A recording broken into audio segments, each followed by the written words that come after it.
Welcome back to the Story Hour. I'm Brian Seth Hurst in Los Angeles, and I'm Alison Norrington in London, and welcome to the Story Hour. And be sure to subscribe, like, and feel free to comment. And we're continuing with our guest, the inimitable, and according to his own evaluation, award-winning incompetent Martin Percy. Hello, welcome. Yes. Please, you finally worked me out, Brian. Hey, I was just using your own words. You put it on the post. So, Martin, when we spoke to you previously, we spoke a lot about the kinds of content that you've created interactive films about. Lifesaver VR, Heart Class, we'll talk about suicide. They're real, strong, very real causes and things that people need to understand how to engage with and interact with. So I know we have a short reel that's kind of a little bit of a combo of some of those. So I think Brian's going to show that in a second. But I think as well, I know we've spoken before about a concept called Orange Heart. An Orange Heart, I believe, the purpose was to be the top global source for excellent emergency skills learning, covering 12 main causes of death. I'm reading this now, where bystander intervention can save lives.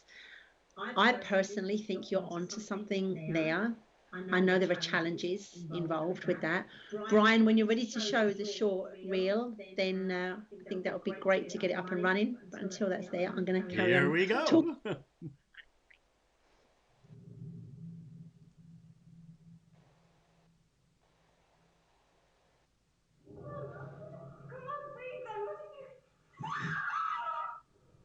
Brian, I can't see it. Call for an ambulance! Okay.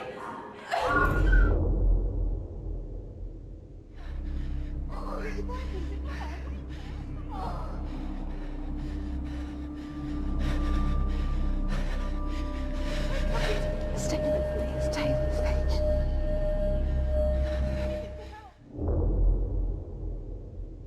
Isn't that the ambulance? Shouldn't we just wait for the ambulance people to arrive?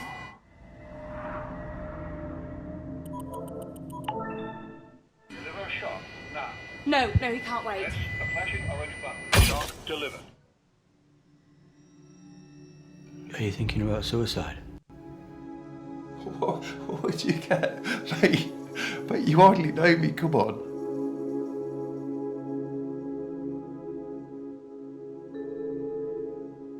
Buddy, are you thinking about killing yourself? I think about it all the time.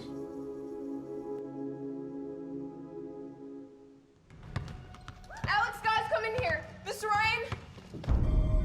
What would you do now? Put Mr. Ryan on his side? Or try to get him to respond to you? Good. Mr. Ryan? Mr. Ryan, are you okay?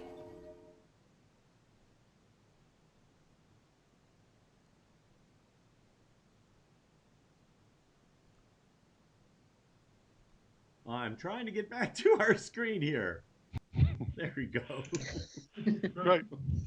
Okay, well, thanks. So just to explain what that is, so that's a series of clips from a number of interactive films that I've made, all of which put you in the situation where you are trying to save the life of somebody who is in desperate trouble. That could be from choking, it could be from cardiac arrest, it could be they're feeling suicidal.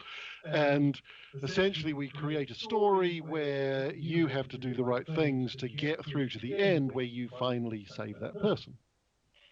Now, one of the things about those situations is that they are inherently extremely dramatic. If you're in one of those situations in real life, it will probably be the most stressful situation that you ever encounter, unless you find yourself in a war zone or something like that.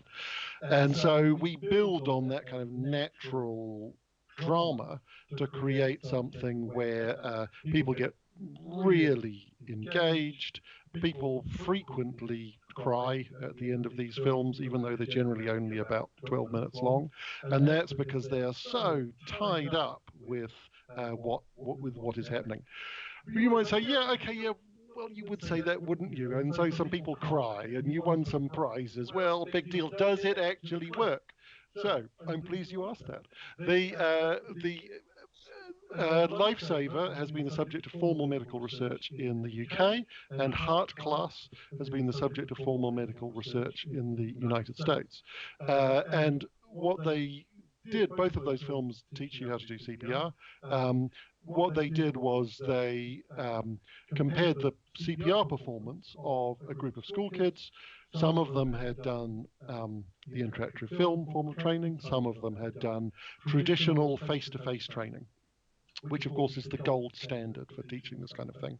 And they test these kids immediately and then after 6 months. And with Lifesaver, they found that after 6 months, the kids who'd learned CPR from Lifesaver performed CPR 29% more effectively than kids who'd been taught with far more expensive face-to-face teaching. I'm curious, Martin, class, on Lifesaver VR, I'm curious on Lifesaver, was the data different with Lifesaver in virtual reality or about the same? So that's a great question, and thank you for raising it, Brian. People often assume that research must have been done with Lifesaver VR. It was not. It was done with Lifesaver on iPads.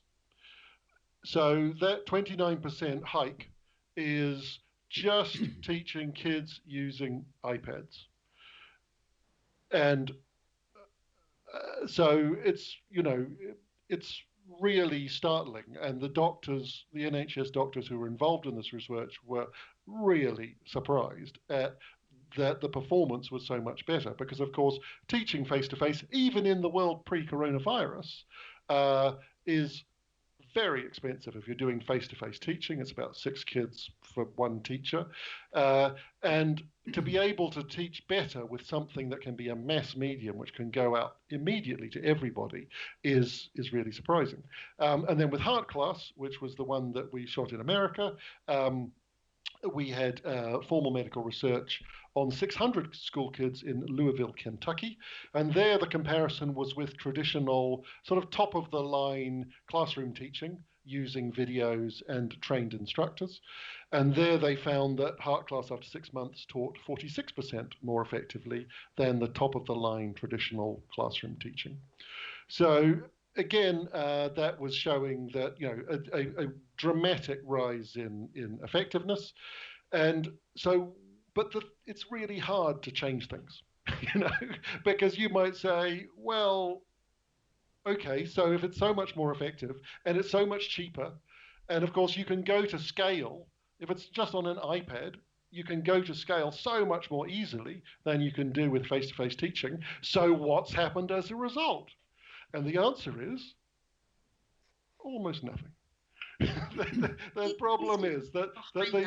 So just let me finish, Alison. So the thing is that it's hard to make change happen, and the traditional way of doing things, there's an industry around it, and people are conscious of all sorts of things about how are they going to make a living and so on, and so it's very difficult to change that. But of course, coronavirus is making a huge change to all of this, because suddenly face-to-face teaching of CPR or many other skills suddenly no longer applies. So what we're hoping to do is, and this comes back to your question earlier, Alison, what we're hoping to do is bring forward a new project that we're calling the Orange Heart. And for this, we're going to do not just CPR, not just suicide prevention, but 12 top causes of death, where bystanders can learn how to save lives with a bit of basic interactive film-based teaching. And what we want to do is to cover a wide range of things, including things that often don't get covered at all. What to do if you come across someone who's had an opioid overdose, for example. As you know, opioid dose is this terrible curse across so much of the United States and spreading throughout the world.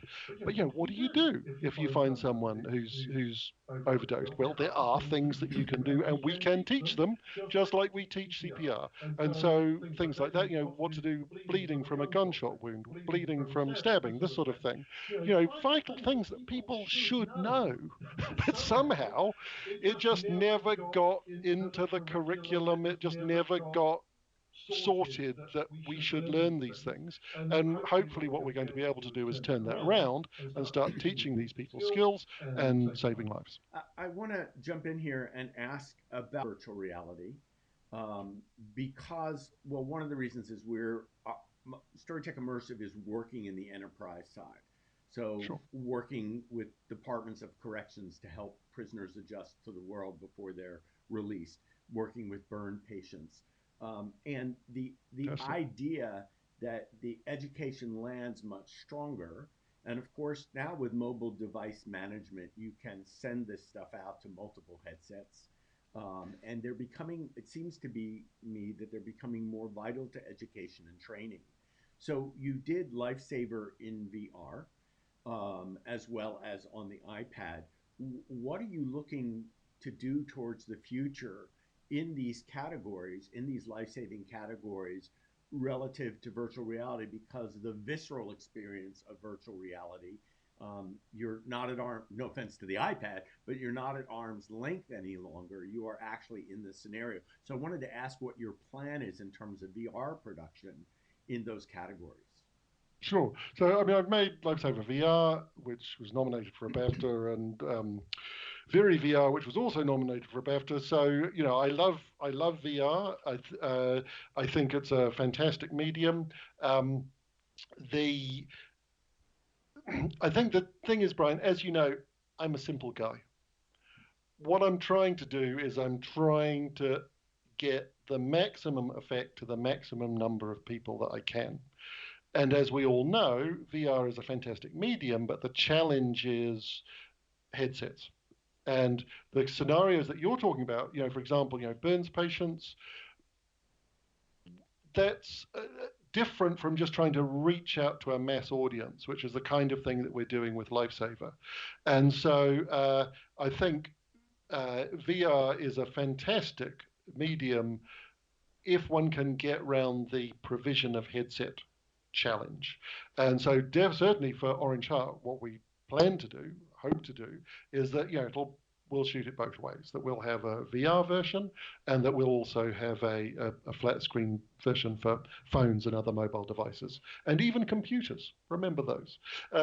So that's very important. However, I would say that there is one challenge when it comes to filmmaking for VR, as far as I'm concerned, which is that in my humble opinion, the VR space is too dominated by headset manufacturers who want to show off the technical capability of their headsets, which means you got to have 6 degrees of freedom.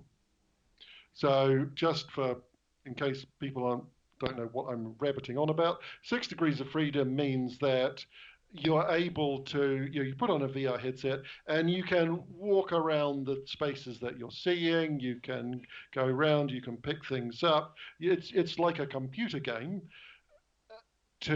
but in a VR headset. That is what VR headset manufacturers love and will get behind, because that makes their headsets look fantastic. The challenge for me is that I'm about live action capture. And currently, at the moment, the technology is not really there yet. I mean, hopefully this will change amazingly soon, but unfortunately the technology is not really there yet to generate 6 degrees of freedom with something that you're shooting live, featuring real people in real places. So what we've had with things like CPR is we've had a lot of kind of computer-generated simulations of CPR, but it doesn't have the emotional connection.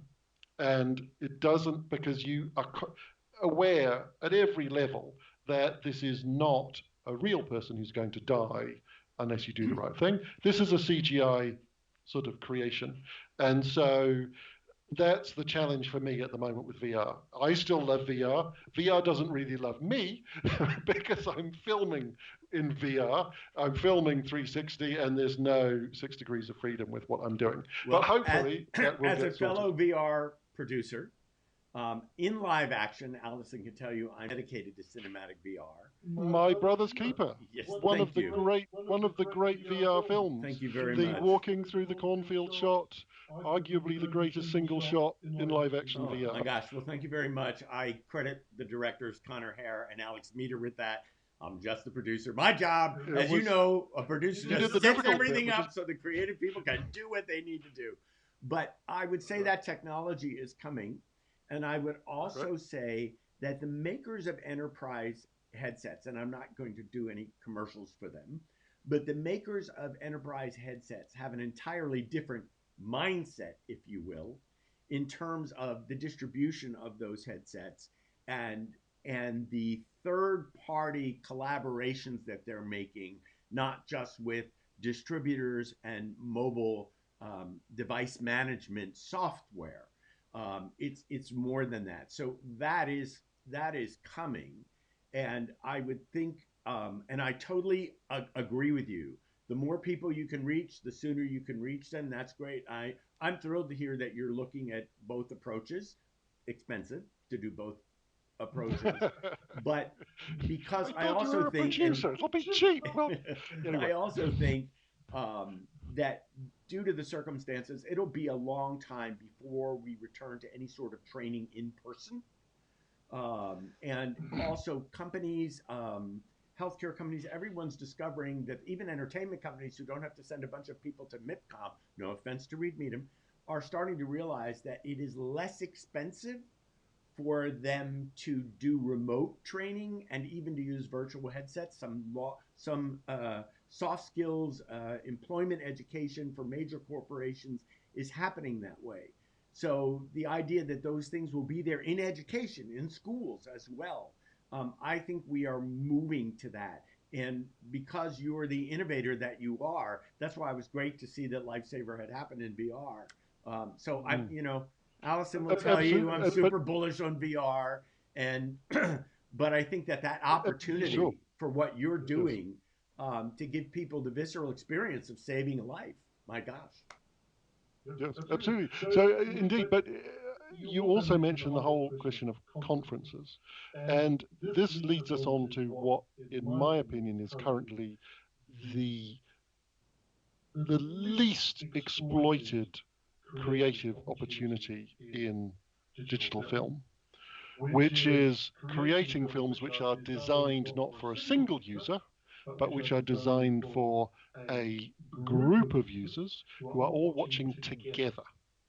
And as Alison mentioned, I've done a number of things where the form of interaction is shouting out. And you've got a group of people and they interact just by shouting out or even by talking. But it's designed not for one person, not one device. It's designed for one device or one screen and many people watching the same screen and interacting as a group with what they're seeing on the screen. And so when you mentioned conferences, I think that this is another huge area which will just grow even more as a result of the tragedy of coronavirus, because it's been this thing which could have been done 10 years ago, but somehow just everyone was too hooked on the one person, one device model. Well, you know what, Martin? I've been consulting and building some training for some very big events companies that are looking to work with digital only or hybrid models and how that whole mode of communication changes. So things are definitely on the rise, and Brian and I have spoken about that as well in the past. Things are absolutely changing. The thing I love about what you do with Heart Class is they're in an emergency situation. As ordinary people, we're not exposed to those scenarios. I'm the person who I always believed if anyone broke into my house, I would be like one of the girls from Charlie's Angels, right? I'd be like, That did not happen when I was in a hotel room and a guy broke into my room. I couldn't get out of the bed. I ran to the door. I fainted before I got to the door, and it was all over. So the point is, we are not exposed to these scenarios, and I would not know what to do with a gunshot wound or opioid overdose. I would not know. And we are not put in those scenarios. What you do puts us in those, but it also puts us in those with a context and with a ticking clock. It's not like, oh, when you get a minute, would you press this or would you press that? There's a very strong sense of urgency, jeopardy, and that whole ticking clock. So piggybacking off what you've said about the like one-to-many and this sense of emergency, we would be absolutely remiss not to finish up with talking about your climate emergency interactive. Is it 4 short films with a discussion in between? Yes. Can we watch the trailer? That might be the best way to do that. explain it. Absolutely.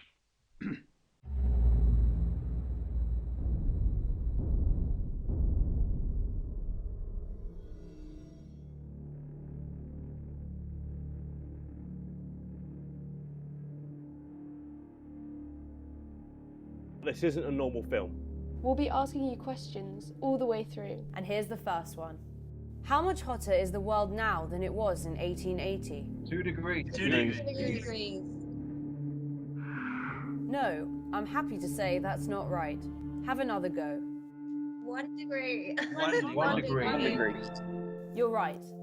We've got weather data stretching back to the 1880s. This was the world back then.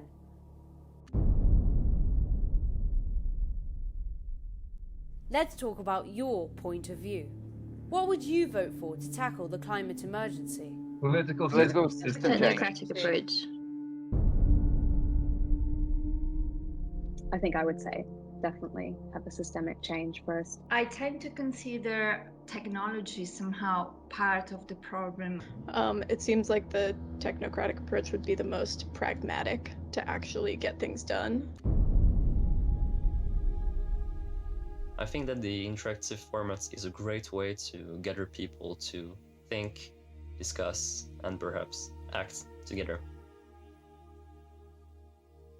I loved the movie. It definitely made me want to do something and inspired me to take action. It's a great film, so definitely would recommend it. And if you care about the planet, go watch.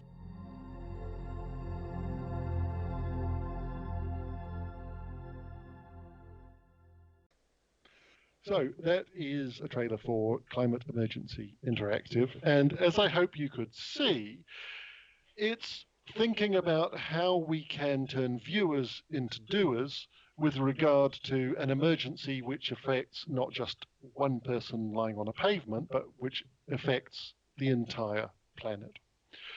And it's got a number of different aspects to it. It's got 4 films. And after each film, there is a pause for discussion. Generally, it lasts for about 2 hours, even though there's only about 40 minutes or so of film. But people just love to talk after seeing each of the films. Now, within each film, we have questions where the audience call out. And you can think of this as kind of like shallow level interaction. We have questions of fact, because, of course, there are a number of key facts which actually surprisingly few people, even environmentalists, actually know. So we have questions of fact about that. Then we have questions of political opinion, where there's no right or wrong. It's just, what do you think we should do? What do you know, what approach would you vote for if you had to choose between these things? And then the discussions, the questions of political opinion, those tend to then move on to the discussions, and that's where people can expand on what they have, what they voted on during the film itself. Now, I should say that this is not in any sense just my work. It was created for the University of the Arts London, which is the biggest arts university in Europe. And it was written as a sort of collaborative project where I was writing it with a group of students and staff members from the university. I should say most of them are women, and many of the women that are presenting the film also wrote a lot of the script that we're seeing. And it was written in a very sort of collaborative manner, in the same way as if I'm working with some doctors to do a film about CPR. I was not interested in reflecting my views, I was interested in reflecting their views, and that's very much what this film sets out to do. And then the discussions, that becomes a sort of deep level interaction where people have sort of been warmed up by the questions. The questions pull people out of couch potato mode. They pull them into a mode where they're already been speaking while they've been watching this film, and so it becomes, that sort of breaks the ice and makes it a lot easier for them to speak. And they have spoken, very movingly and with great sort of insight. And again, I should say that in terms of the audiences that we've had, the audiences are overwhelmingly female, I think it is fair to say. And so it's very much a conversation between women about these things that appeal to them. And of course, most of these women, most of them are students. So most of these are people aged sort of 19 to sort of 22 or so, people who have no memory of the 20th century whatsoever. Almost no one that I worked with on this film remembers the 20th century, which for me was just one of many things that I found interesting about the project. One question that I often ask when I'm working in developing anything new around story, and I think it's often overlooked, is how do you want your audience to feel at the end when they've closed the book, they leave the cinema, they close the laptop, turn off the television, whatever? How does she do it? You see, I promise, dear viewer, that I have not set up Alison with any of these questions. But that is the perfect question, Alison, as always. So the 4 films do not have a story in the sense of they don't have characters. It's talking about, first we talk about the climate emergency, then the ecological emergency, then we talk about climate justice, we talk about racism, colonialism, sexism. Then we move on to what we can do as citizens, and that's sort of political action, and then also sort of lifestyle choices. And then we finally end up with what we can do as creatives, and that's where various University of the Arts students show some amazing stuff that they've been doing. So, coming back to your extremely perceptive question, there's not a story as such, but there is a very strong emotional arc. The first film, oh my God, it's rough. It's floods, fires, catastrophe, we're doomed. And then it sort of goes into ecological emergency, that's not better. Then when it gets into climate justice, it starts to turn around because it starts to talk about politics. And while it's still pretty grim, you naturally start to get into things about action that can be taken to start to overcome this. Then we move into what we can do as citizens, and that sort of, again, practical action. Finally, we end up with what we can do as creatives, and that's where it becomes very inspiring, because it's like all these young people, and it's like, oh my God, that's just brilliant. What a great idea. And so you do end up with this you kind of end up on a high, even though it's such a kind of rough emotional journey. And of course, what it's doing there is it's tying together a number of things which at the moment exist in completely different genres. So of course, we all love David Attenborough, right? But David Attenborough is restricted to the genre of talking about the climate emergency and the ecological emergency. David Attenborough, well, if he got into climate justice, a lot of people would start saying, well, whoa, hey, old white guy, what are you talking to us about climate justice about? Then if he started going, what can we do about citizens? Well, that's when the BBC would start going, oh my God, now we're in trouble, because this is political action and this is practical action. David Attenborough can't talk about that. That's, and then finally what we can do creatively, again, that's a whole different genre. But what we've done with this, very much guided by especially the students at WAL, is we've kind of yoked together at least 3 completely different genres of film and stuck them into one experience. And coming back to your point, it's got a very clear emotional arc. So at the end, you're feeling kind of energized and let's do this. But the interesting thing to me is that at the end, after you've taken them through what is a very real circumstance, at the end, you are asking them to create their own stories. You are giving them creative options to become part of the solution, which is what delivers this optimism, which is, you know, what is your story? What is the action that you will take? And here's how to create it. Speaking of ticking clocks, which we have talked about all through our segments, we are out of time for today. Okay, can I just put in one last shameless plug? Absolutely, shameless plug if away. If anyone's thinking, okay, this sounds kind of interesting, how can I see it? So please go to www.climate-interactive.com. Not climateinteractive.com, that's an excellent website, but that's not us. Climate-interactive.com. And there you can see the live sessions that we've got coming up. And if you can, if it works for you, you can book yourself into a live session. We would obviously love anyone who's been listening to this to come along and join in a live session. Or if you can't make the live session, we've also got what we call the concert movie, which is an edited recording of a live session, and you've got real discussions from a whole group of real people. So it's not as good as the live session, but it's a great second choice if you can't make a live session. So that's. I'd like to add, anyone interested in Orange Heart needs to contact us at Story Hour, because there's something there that needs to be pulled out too. Sorry, Brian. Yeah, I was just going back to www.climate-interactive.com, and we'll put that link below. And Martin, thank you so much. This has been intellectually and creatively stimulating. And for us, this is exactly how we like to shine the spotlight on storytellers that are really making a difference. And it is our hope that people watching this interview will be inspired by the work that you do and will want to become part of these creative solutions that are so important in life-saving, climate change, and so much more. So thank you very much. And for those of you who have joined Allison and I yet again, we welcome you back. Feel free to subscribe, comment below, and we will see you next time on the Story Hour. Thanks, Allison. Thanks, Martin. Thank you, Brian. Thank you, Allison. You're fantastic. Okay.